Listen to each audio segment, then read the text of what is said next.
All right, Justin writes in. Justin says, "What's good, Zach? I've recently been watching Quarterback on Netflix, and it got me into thinking, what if this show was around for other NFL eras?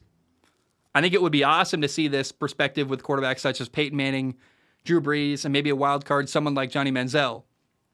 So ask you this, if you could choose 3 quarterbacks from any era to be in the show like this, who would you choose? Who would I choose from any era to be highlighted like this show, Quarterback? I actually came up with 1, 2, 3, 4, 5, 6, 7. So I didn't stick to 3. I just kept going. I was like, this is so fun to me.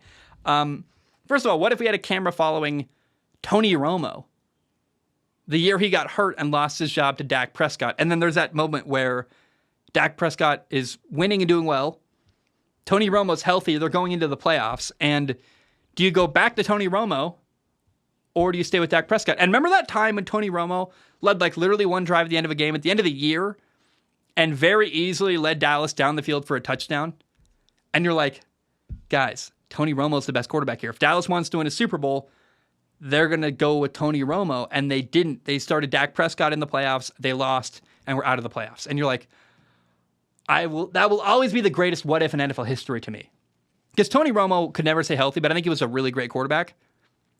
And in this weird way, Tony Romo was done a solid by getting hurt because he was able to sit out a lot of the year, get fully healthy, and he really struggled to finish a full season, but Tony Romo was such a good dang quarterback. And I will always wonder the rest of my life, would Dallas have won a Super Bowl if they'd gone with Tony Romo instead of a young Dak Prescott?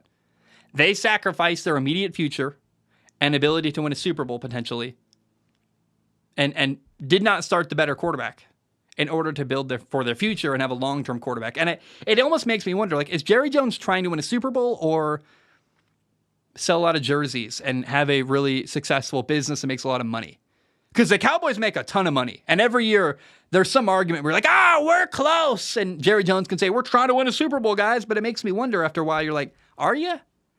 Are you trying to win a Super Bowl or are you trying to make a lot of money and have a successful business? And that's that moment. The rest of my life, I always wonder, like, could Tony Romo have won a Super Bowl? I think he could have with that loaded roster that Dallas had that year. I'll always wonder, man. Another one I'd love to see, if we could have followed Kurt Warner when he became the quarterback in Arizona. Matt Leinart wasn't playing great. Kurt Warner comes in, does so well in Arizona. They end up going to a Super Bowl in time. Like, I just would have loved to follow Kurt Warner closely when he made a resurgence of his career in Arizona. How about following Dan Marino? Dan Marino threw 48 touchdown passes in 1984. It was a run-first NFL system. Quarterbacks are getting leveled. There's no rules protecting the quarterback, basically. And that record, 48 touchdown passes, the most ever thrown in NFL history in one season, stood for years into the early 2000s, man, until the NFL totally changed and Peyton Manning and Tom Brady broke it. I think Mahomes has broken it now, too. But that record got broken in an era of different NFL football, right? When the league was throwing the ball more than ever and totally different.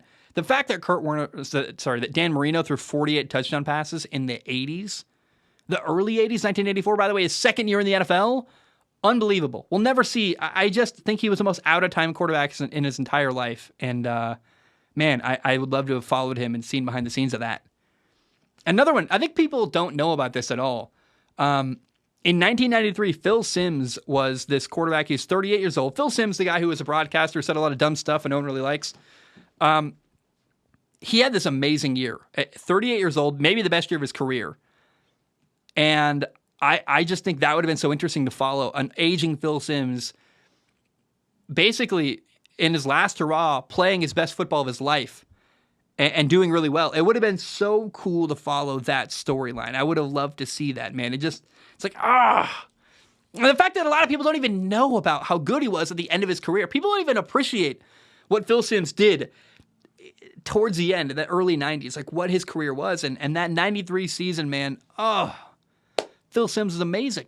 I wasn't even alive when that happened, and I researched it and was like, oh my God, this is so cool. And I learned about it. I went down a whole rabbit hole one night.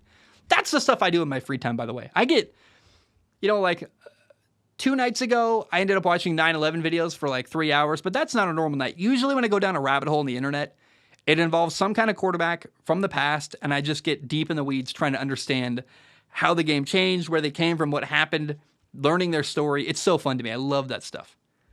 Reading like old newspaper archive stuff from literally the 80s. Like, I love that stuff, man. Look up, what's it called? I can't remember. Internet Archive, but no, it's not that. There's some website that has old archived newspaper clippings, and I found a lot of them of Dan Marino from the 84 season, and you're like, this is just unbelievable to read what people were thinking in the moment about Dan Marino. And it's just like, we forget that stuff. We forget the context. We look back in time and never remember what it was like in the moment. In the moment, Dan Marino was the man, dude. It was amazing. It was really amazing. I'd love to have a documentary crew following Doug Williams, who, first black quarterback ever to win a Super Bowl. Can you imagine how cool that would have been? I know they did a Football Life later back, later years later, they did the Super Bowl show and a Football Life about Doug Williams. But what if we could have had cameras with him in the moment, documenting what that journey was like at the time as he battled back and forth as a starter, not the starter. Jay Schrader was a starter for a while. That would have been so cool. I would have loved that. We'll never get that. It's not possible. But if I could time travel, that's what I would do, man. Warren Moon is a quarterback I know very little about. Warren Moon, you realize Warren Moon didn't start his NFL career until he was 28 years old. Warren Moon was revolutionary, incredible. He played until he was 44 years old. I think I could say this, a black quarterback in a time, and it was a racially charged time that was difficult, I think. I'd love to see behind the scenes of the journey of Warren Moon as a black quarterback in a world that was still very apprehensive to black quarterbacks. That would be such an interesting. I would love to sit down with Warren Moon in the time it was happening and see the world from his perspective and his family's perspective. What it's like to be Warren Moon in that time period would be amazing. And that's another one that would have been so fascinating to watch. And I have such admiration for Warren Moon, man.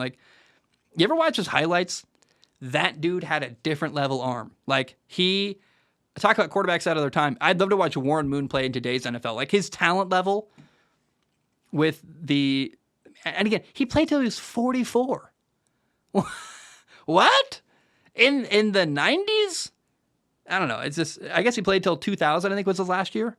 It's incredible, man. Then the other one that would be, if I could have a camera crew following one player mic'd up. I don't think the technology was even possible, right, to have microphones on players in games and stuff. But, man, if we could take a Netflix crew literally into the past through a time travel device and go follow Roger Staubach. He entered the NFL at 27 years old. After serving as an officer in the Navy, he went on to win a Super Bowl, became the quarterback of the Dallas Cowboys. Roger Staubach was just the man. And I'd love to see. Do you know how cool it would have been to follow him and understand what it's like to go from a ship in the Navy to the NFL the next year, from 26 to 27, in the span of a year, go from a boat to the NFL, and you're an amazing quarterback. What a journey! I would have loved to see that from up close and get to follow that. And again, you can cover this stuff in documentaries and go back in time and interview people and hear their perspective on what happened 20 years ago. But it's different when you can document what happens in the moment. There's nothing like that, because your hindsight changes things and your memory's pretty unreliable, honestly. Man, if we could go back in time, there's so many great stories you could cover that are just unbelievable in the NFL. And man, I'll always wish we could do that. It just, that's why I love this, right? I love these hypotheticals, man. It really gets me excited, and it's so interesting to me.